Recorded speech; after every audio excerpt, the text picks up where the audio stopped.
নমস্কার, খবর শুনছেন M2 নিউজ চ্যানেল থেকে। জানাবো আজকের বিশেষ বিশেষ খবর। বাছাই করা খবরগুলো পেতে চ্যানেলটিতে সাবস্ক্রাইব করে পাশে থাকা বেল আইকনটি অল করে রাখুন। শুরুতেই হেডলাইন্স। সাত সকালে রেল অবরোধ, স্তব্ধ বারাসত হাসানাবাদ শাখায় ট্রেনের চাকা। দেশে বঞ্চনা, খরচ বৃদ্ধি যোগ দিবসে মোদির স্বাদের কর্মসূচিতেই প্রাধান্য, 1 বছরে ব্যয় বাড়ল 3 গুণ। ফের অব্যবস্থা, পুরীর গুন্ডিচা মন্দিরে পদপিষ্ট হয়ে মৃত 3। সোমবার সাত সকালে আসানসোল বাজারে বিধ্বংসী আগুন, পুড়ে ছায় একাধিক ফুটপাতের দোকান। ময়দান থেকে গ্রিস পার্ক পর্যন্ত মেট্রো পরিষেবা বন্ধ। অমরনাথ যাত্রার আগে জম্মু কাশ্মীরে কড়া নিরাপত্তা। সুদানে ধসে পড়ল সোনার খনির একাংশ, অন্তত 11 জনের মৃত্যু হয়েছে। অনলাইন কেনাকাটার রিভিউ থেকে ছবি হাতিয়ে ভুয়ো অ্যাকাউন্ট খুলছে প্রতারকরা, ক্রেতাদের সতর্কবার্তা পুলিশের। ট্রেন ছাড়ার 8 ঘন্টা আগে যাত্রী তালিকা তৈরি করবে রেল কর্তৃপক্ষ। নিম্নচাপে বেশি বৃষ্টি পশ্চিমের জেলায়। আজ স্বল্প সঞ্চয় প্রকল্পগুলিতে সুদের হার কমাবে কেন্দ্র। গণতন্ত্রের কালো অধ্যায়, জরুরি অবস্থা নিয়ে ফের তো মোদির। কর্ণাটকে 3 মাসের মধ্যে মুখ্যমন্ত্রী হবেন শিবকুমার। অসমাপ্ত রেল প্রকল্প নিয়ে রাজ্যকে খোঁচা রেলমন্ত্রীর, পাল্টা তোপ তৃণমূল সাংসদের। সোমবার ফের মেট্রো বিভ্রাট, স্কুলে পরীক্ষা দিতে পারল না বহু পড়ুয়া। রফা প্রায় চূড়ান্ত, 8 জুলাইয়ের আগেই ভারত ও মার্কিন বাণিজ্য চুক্তি ঘোষণার সম্ভাবনা। আপনারা এতক্ষণ শুনলেন সংবাদ শিরোনাম। খবরের দর্শক, আসবো বিস্তারিত খবরে। নয়াদিল্লি, শর্তাবলী প্রায় চূড়ান্ত হয়ে গিয়েছে। সব ঠিকঠাক থাকলে 8 জুলাইয়ের মধ্যেই বহু প্রতীক্ষিত ভারত মার্কিন অন্তর্বর্তী বাণিজ্য চুক্তি ঘোষণা হতে পারে। সূত্র উদ্ধৃত করে সোমবার এমনই জানিয়েছে একাধিক সর্বভারতীয় সংবাদ মাধ্যম। বাণিজ্য চুক্তির খুঁটিনাটি বিষয় নিয়ে আলোচনার জন্য এই মুহূর্তে ওয়াশিংটনে রয়েছে ভারতীয় প্রতিনিধি দল। এই দলের নেতৃত্ব দিচ্ছেন কেন্দ্রীয় বাণিজ্য বিভাগের বিশেষ সচিব রাজেশ আগরওয়াল। ট্রাম্প প্রশাসনের সঙ্গে দর কষাকষিতে দেশের স্বার্থ রক্ষার ভার মূলত তার কাঁধেই। চুক্তির ঘোষণা এখন শুধু সময়ের অপেক্ষা বলে গোটা প্রক্রিয়ার সঙ্গে যুক্ত এক পদস্থ আধিকারিক জানিয়েছেন। 8 জুলাই শেষ হচ্ছে ট্রাম্পের ঘোষিত নয়া শুল্ক নীতি কার্যকর স্থগিত রাখার মেয়াদ। তার মধ্যে বাণিজ্য চুক্তি না হলে আমেরিকায় পণ্য ও পরিষেবা রপ্তানিতে চড়া শুল্কের কোপ পড়তে চলেছে ভারতীয় সংস্থাগুলির ওপরে। দ্বিতীয়বার ক্ষমতায় আসার পরে এপ্রিলে বেশ কিছু দেশের পণ্যের উপরে চড়া শুল্ক আরোপ করেন মার্কিন প্রেসিডেন্ট ডোনাল্ড ট্রাম্প। তার নয়া শুল্ক নীতির কোপে পড়ে ভারতের উপর 26% পাল্টা শুল্ক চাপান তিনি। পরে অবশ্য 9 জুলাই পর্যন্ত এই সিদ্ধান্ত স্থগিতের ঘোষণা করে ট্রাম্প প্রশাসন। এরপরে বাণিজ্য চুক্তি নিয়ে আলোচনায় বসে নয়াদিল্লি এবং ওয়াশিংটন। পরবর্তী খবরে আসবো। সোমবার ফের মেট্রো বিভ্রাট, স্কুলে পরীক্ষা দিতে পারল না বহু পড়ুয়া। কলকাতা, শনিবারের পরে সোমবার ফের বিপর্যস্ত কলকাতার মেট্রো পরিষেবা। লাইনে জল জমে যাওয়ায় এদিন সকালে ময়দান থেকে গিরিশ পার্ক পর্যন্ত বন্ধ হয়ে যায় শহরের পাতাল পথ। সপ্তাহের প্রথম দিনে কাজে বেরিয়ে হয়রানির শিকার হন অফিস যাত্রীরা। এদিকে আজ থেকে শহরের বহু স্কুলে ইউনিট টেস্ট শুরু হয়েছে। মেট্রো বিভ্রাটে উত্তর ও মধ্য কলকাতার বহু স্কুলের পড়ুয়া স্কুল পৌঁছাতে পারেনি বলে জানা গিয়েছে। সময়ে পৌঁছাতে না পেরে পরীক্ষায় বসতে পারেনি তাদের অনেকে। একই ঘটনার পুনরাবৃত্তির জেরে মেট্রো রক্ষণাবেক্ষণ ব্যবস্থা নিয়ে আরও একবার প্রশ্ন উঠে গেল। বৃষ্টির ফলে গত শনিবার কবি সুভাষ থেকে দক্ষিণেশ্বর রুটের নেতাজি ভবন স্টেশনের কেন্দ্রীয় নিকাশি ব্যবস্থা কার্যত ভেঙে পড়েছিল, যার জেরে বিকেলে প্রায় 1.5 ঘন্টা মহানায়ক উত্তম কুমার টালিগঞ্জ থেকে ময়দান পর্যন্ত বন্ধ থাকে পরিষেবা। এর 3 দিনের মাথায় ফের ঘটল বিপত্তি। জানা গেছে সেন্ট্রাল স্টেশনের টানেলে জল জমে আছে, যার জেরে সকাল 8:55 থেকে পরিষেবা আংশিক বন্ধ রাখার সিদ্ধান্ত নেয় কর্তৃপক্ষ। বর্তমানে কবি সুভাষ থেকে ময়দান এবং গিরিশ পার্ক থেকে দক্ষিণেশ্বরের মধ্যে মেট্রো চলাচল করছে।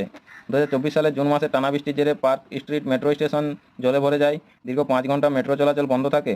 40 বছরের ইতিহাসে এর আগে এত দীর্ঘ সময় মেট্রো বন্ধ থাকেনি। ঘটনাচক্রে ওই দিন প্রধানমন্ত্রী নরেন্দ্র মোদী কলকাতায় ছিলেন। খবর পেয়ে তিনি রেলমন্ত্রীকে ফোনে এই অবস্থার কৈফিয়ত তলব করেন। এদিনের ঘটনায় স্পষ্ট অতীত থেকে শিক্ষা নেয়নি কলকাতা মেট্রো কর্তৃপক্ষ, দাবি যাত্রীদের। আপনাদের সকলকেই বলা হচ্ছে, যারা নিয়মিত গুরুত্বপূর্ণ খবরগুলো শুনতে চান অবশ্যই আমাদের চ্যানেলটি সাবস্ক্রাইব করে রাখুন। ফিরে আসবো খবরে। সাত সকালে রেল অবরোধ, স্তব্ধ বারাসত হাসানাবাদ শাখায় ট্রেনের চাকা। বারাসত স্টেশন লাগোয়া রাস্তার বেহাল অবস্থা। প্রতিবাদে সোমবার সকালে ভাসিলা স্টেশনে রেল অবরোধ, যার জেরে সপ্তাহের প্রথম দিনে ব্যাহত লোকাল ট্রেন পরিষেবা। এদিন সকাল 7:45 থেকে বারাসাত থেকে হাসানাবাদ শাখায় আপ এবং ডাউন লাইনে ট্রেন চলাচল বন্ধ বলে জানা গিয়েছে। স্থানীয় বাসিন্দারা জানিয়েছেন, বৃষ্টি হলেই ভাসিলা স্টেশনের প্রবেশপথে জল জমে যায়। নেই জল নিকাশি নালা। কে এই নিকাশি নালা নির্মাণ করবে তা নিয়ে রেল ও স্থানীয় পঞ্চায়েতের মধ্যে দীর্ঘ কয়েক বছর ধরে টালবাহাল চলছে। আজও হয়নি তার সমাধান। বৃষ্টি হলেই ওই স্টেশনের প্রবেশপথ জলমগ্ন হয়ে পড়ে। অগত্য জমা দুর্গন্ধযুক্ত নোংরা জল মারিয়ে যেতে হয় সাধারণ মানুষকে। ওই দুর্ভোগ এড়াতে যাত্রীদের একাংশ রেললাইনের উপর দিয়ে যাতায়াত করেন। রবিবার সন্ধ্যায় এক মহিলা যাত্রী রেললাইনের উপর দিয়ে পার হতে গিয়ে ট্রেনের ধাক্কায় গুরুতর জখম হন। তাই প্রবেশপথের জলমগ্ন দশা থেকে নিস্তার পেতে রেল অবরোধে নামলেন রেলযাত্রীরা। ঘটনাস্থলে রেল ও প্রশাসনের পদস্থ আধিকারিকরা হাজির হয়েছেন। আন্দোলনকারীদের সঙ্গে আলোচনা চলছে বলে জানা গিয়েছে। দেশে বঞ্চনা, খরচ বৃদ্ধি যোগ দিবসে মোদির স্বাদের কর্মসূচিতেই প্রাধান্য, 1 বছরে ব্যয় বাড়ল 3 গুণ।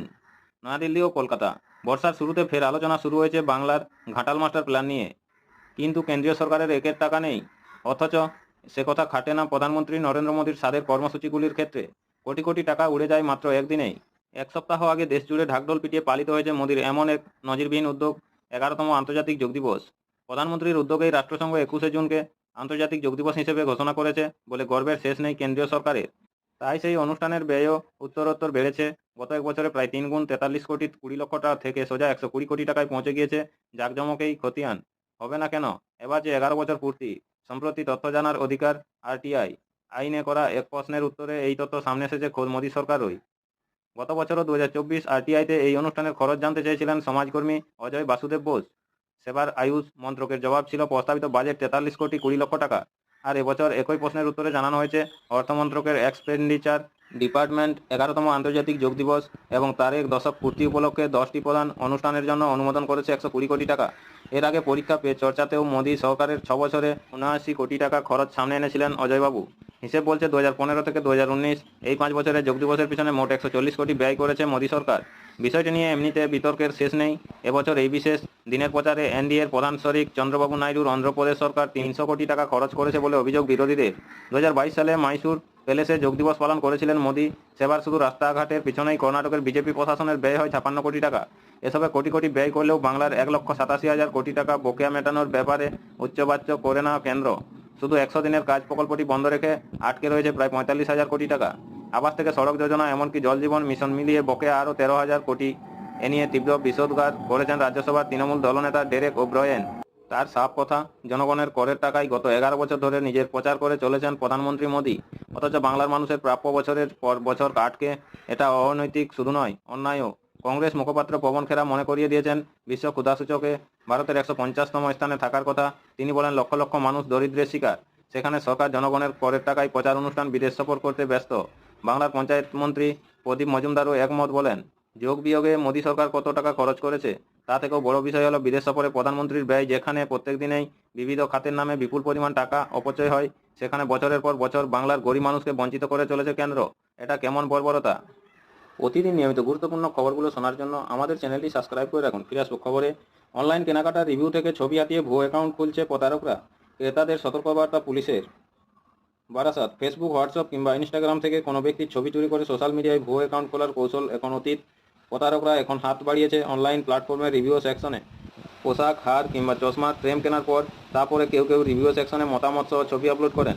সেই ছবিকে কপি করেই সোশ্যাল মিডিয়ায় ভুয়ো অ্যাকাউন্ট খুলছে প্রতারকরা। এই ভুলের খেসারত দিতে হচ্ছে ক্রেতাদের, কারণ প্রতারকের দল ওই অ্যাকাউন্ট খুলে টাকা চাইছে তার পরিচিতদের কাছ থেকে। এমনকি ওই ভুয়ো অ্যাকাউন্টে কাজে লাগিয়ে বিভিন্ন অসামাজিক কার্যকলাপও চলছে বলে অভিযোগ। স্বাভাবিকভাবে সোশ্যাল মিডিয়ায় রিভিউ বক্সে নিজেদের মুখের ছবি না দেওয়ার পরামর্শ দিয়েছেন সাইবার বিশেষজ্ঞরা। যতদিন যাচ্ছে সাইবার প্রতারণার নিত্য নতুন কৌশল বের হচ্ছে। ডিজিটাল অ্যারেস্ট থেকে এটিএম কার্ডের পিন হাতানো বা লগইনের নাম করে আর্থিক প্রতারণার ঘটনা পুরনো হয়ে গিয়েছে। এখন উদ্বেগ বাড়িয়েছে ছবি চুরি করে প্রতারণার ঘটনা। বিভিন্ন সময় দেখা যায় সোশ্যাল মিডিয়ায় পোস্ট করা ছবি ইউজারের অজান্তেই চুরি করে তৈরি হয় ভুয়ো অ্যাকাউন্ট। প্রতারণার ধারণ আপডেট করেছে জালিয়াতরা। ডিজিটাল ব্যবস্থায় সবাই অনলাইনে কম বেশি কেনাকাটা করেন। তার ফিডব্যাক হিসেবে রিভিউ সেকশনে গিয়ে অনেক ক্রেতা ছবি আপলোড করেন। কেউ হয়তো 50% ছাড়ে শাড়ি বা গলার হার কিনেছেন, সেই জিনিস পরে মহিলা হাসি মুখের ছবি আপলোড করেছেন রিভিউ সেকশনে। কেউ আবার চশমার নতুন ফ্রেম চোখে লাগিয়ে ছবি তুলে তা পোস্ট করেছেন সেখানে। ওত পেতে থাকা প্রতারকরা এই সুযোগকেই কাজে লাগাচ্ছে। অভিযোগ, রিভিউ সেকশনে থাকা ছবি অনায়াসে ডাউনলোড করে নিতে পারে প্রতারকরা। তারপর ওই ছবি ও নাম দিয়ে তৈরি করে ভুয়ো অ্যাকাউন্ট। জানা গিয়েছে এমন ওই ছবি দিয়ে সোশ্যাল মিডিয়ায় তৈরি ভুয়ো অ্যাকাউন্ট থেকে টাকা দাবি করা হয়েছে। কেউ কেউ আবার ওই ছবিকে এআই প্রযুক্তির মাধ্যমে বিকৃতি করেও সামাজিক মাধ্যমে পোস্ট করছে। বারাসাত সাইবার থানা সূত্রে খবর, ইতিমধ্যেই রিভিউ সেকশনে দেওয়া ছবি বিকৃত করার অভিযোগ জমা পড়েছে। অভিযুক্ত ভুয়ো অ্যাকাউন্ট খুলে টাকা দাবি করেছে। প্রত্যেকেরই উচিত এ বিষয়ে বাড়তি সতর্ক হওয়া। পুলিশের ওই সূত্রের দাবি, মূলত কলেজ ছাত্রী বা মাঝবয়সী মহিলাদের ছবি বিকৃত করা হচ্ছে বেশি। গত কয়েক মাসে এ ধরনের বেশ কিছু অভিযোগ এসেছে। ট্রেন ছাড়ার 8 ঘন্টা আগে যাত্রী তালিকা তৈরি করবে রেল। আপনাদের সকলকেই বলা হচ্ছে, যারা নিয়মিত গুরুত্বপূর্ণ খবরগুলো শুনতে চান অবশ্যই আমাদের চ্যানেলটি সাবস্ক্রাইব করে রাখুন। ফিরে আসবো খবরে। নয়াদিল্লি। পাইলট প্রজেক্ট সেভাবে সাফল্য পায়নি, তাই 24 ঘন্টা নয় বরং ট্রেন ছাড়ার 8 ঘন্টা আগে চার্ট তৈরি করবে রেল। বর্তমানে ট্রেন ছাড়ার 4 ঘন্টা আগে প্রথম যাত্রী তালিকা প্রকাশ করে রেল মন্ত্রক, কিন্তু শেষ মুহূর্তে আপডেট পাওয়ার কারণে টিকিট কনফার্ম না হওয়া রেলযাত্রীদের একটা বড় অংশকেই প্রবল সমস্যায় পড়তে হয়। সেই কারণে যাত্রা শুরুর একদিন আগে চার্ট তৈরির পরিকল্পনা করেছিল রেল। রাজস্থানের বিকানির রেল শাখায় পরীক্ষামূলকভাবে তা চালুও হয়। সম্প্রতি এই ব্যাপারে রেলমন্ত্রী অশ্বিনী বৈষ্ণব রেল বোর্ডের আধিকারিকদের সঙ্গে একটি পর্যালোচনা বৈঠক করেন। সেখানে যাত্রা শুরুর 8 ঘন্টা আগে যাত্রী তালিকা প্রকাশের সিদ্ধান্ত নেওয়া হয়েছে। রবিবার রেল বোর্ড জানিয়েছে যে যদি কোনো ট্রেন বেলা 2টোর আগে ছাড়ে তাহলে ওই ট্রেনের যাত্রী তালিকা আগের রাত 9টায় প্রস্তুত করে দেওয়া হবে। বেলা 2টো কিংবা তার পরবর্তী সময়ে ট্রেনের যাত্রী তালিকা তৈরি হবে 8 ঘন্টা আগে। রেল মন্ত্রকের আধিকারিকদের দাবি, 8 ঘন্টা আগে চার্ট তৈরি হলে টিকিট কনফার্ম না হওয়া যাত্রীরা বিকল্প যাত্রা পরিকল্পনার জন্য হাতে পর্যাপ্ত সময় পাবেন। পর্যায়ক্রমে এই ব্যবস্থা চালুর নির্দেশ ইতিমধ্যেই দিয়েছেন রেলমন্ত্রী। যদিও পাইলট প্রজেক্ট চালু হওয়া সত্ত্বেও কেন 24 ঘন্টার সময়সীমা মানা গেল না, তার কোনো ব্যাখ্যা অবশ্য রেল মন্ত্রকের পক্ষ থেকে দেওয়া হয়নি। এরই পাশাপাশি এদিন রেল বোর্ড জানিয়েছে যে প্যাসেঞ্জার রিজার্ভেশন সিস্টেমও রেলে সাজানো হচ্ছে। এখন প্রতি মিনিটে 32,000 টিকিট পিআরএস সিস্টেম কাটা সম্ভব। আগামী ডিসেম্বরের মধ্যে মিনিটে 1.5 লক্ষেরও বেশি টিকিট বুকিং সম্ভব হবে। টিকিট এনকোয়ারির সীমাও মিনিটে 4 লক্ষ থেকে বেড়ে 40 লক্ষের বেশি হবে। সেই মতোই পিআরএস ব্যবস্থায় পরিবর্তনের জন্য নির্দেশ দেওয়া হয়েছে রেলের প্রযুক্তিগত সহায়ককারী সংস্থা ক্রিসের কাছে। দেখে নেব শহরের আবহাওয়ার হালচাল কী রয়েছে। নিম্নচাপে বেশি বৃষ্টি পশ্চিমের জেলায়। কলকাতা, পশ্চিমবঙ্গ, বাংলাদেশ উপকূল লাগোয়া উত্তর পশ্চিম বঙ্গোপসাগরে রবিবার নিম্নচাপ তৈরি হয়েছে।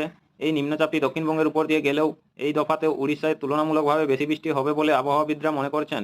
ঝাড়খণ্ডেও বৃষ্টির পরিমাণ বাড়বে।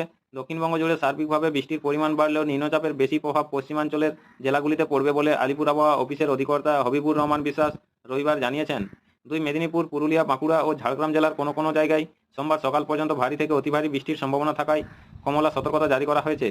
ভারী বৃষ্টির সম্ভাবনা থাকছে দক্ষিণবঙ্গের আরও কয়েকটি জেলায়। তবে কলকাতায় আপাতত ভারী বৃষ্টির সতর্কতা দেওয়া হয়নি। সোমবার সকালের পরেও দক্ষিণবঙ্গে বেশি মাত্রায় বৃষ্টি অব্যাহত থাকবে। আপাতত আগামী 5 জুলাই পর্যন্ত দক্ষিণবঙ্গের বেশ কয়েকটি জেলায় ভারী বৃষ্টির পূর্বাভাস থাকছে। উত্তরবঙ্গেও ভারী বৃষ্টি চলবে ওই সময় পর্যন্ত। রাজ্যের উপকূলবর্তী এলাকার মৎস্যজীবীদের বুধবার পর্যন্ত সমুদ্রে না যাওয়ার সতর্কবার্তা দিয়েছে আবহাওয়া দপ্তর।